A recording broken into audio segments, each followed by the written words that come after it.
Hello, I am Alberto Mielgo. I'm the director and designer of the new trailer for the new upcoming Watch Dogs Legion, and we're gonna show you a little behind the scenes.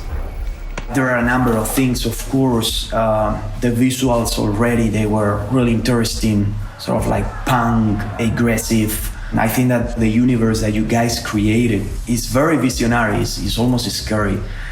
So as an artist, I thought that it was very interesting to involve myself in a project that delivers such an interesting message in a human level, right?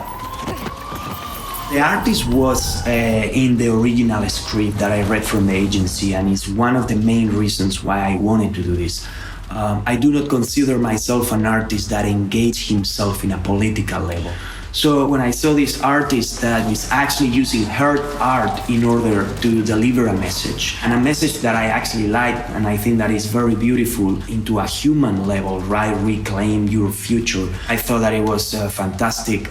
We live now in a world where we always need digital help, digital devices that are telling us how to go from one point to another, because we have the need to be next to that digital device almost at all times. We are very vulnerable for these sort of like highly controlling societies. When I was living in London, I remember there were these beautiful vintage black cabs, and these guys, they knew the city by heart without the need of a navigation map.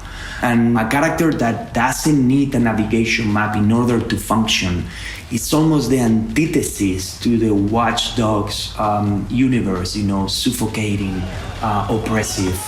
So a character like that is the ideal character to become a hero.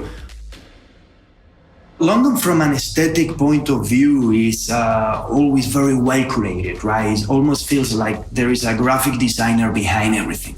Anywhere that you look, there is like a speck of reds, a speck of blues. So when I saw your version of London, I was a little bit in shock because yes, it looks completely like London, but it's like a wartime, dirty, out of order. And I think that was the most interesting thing for me, trying to keep the atmosphere of the London that I know, very pure, but with those kind of like oppressive and suffocating elements of a society that is going into the wrong direction.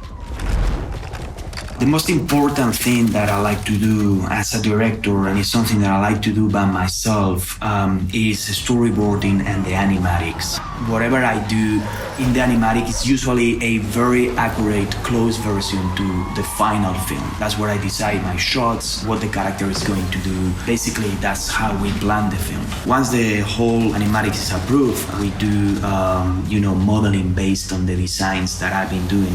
Then we do the shadings, basically the final 3D look that the character is going to have.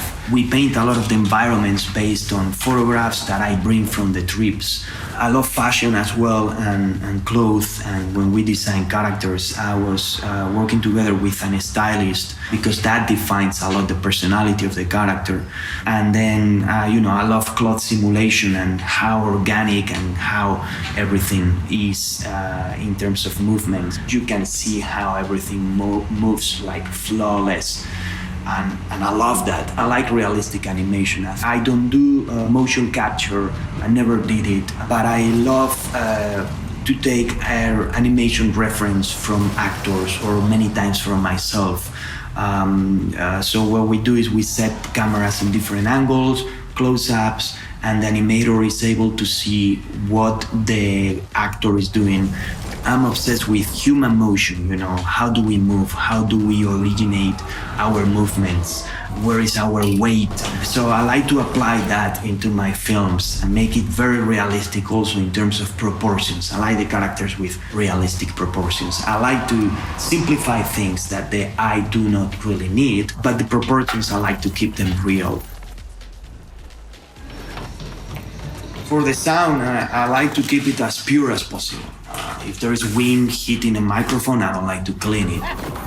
I think that it's better because you're gonna have a more authentic experience. So to do the sound design, I went to London and I record everything, the general murmur of the city. Also for the music, I wanted to be very aggressive. I wanted to be really energetic, and this artist called Kilowatt.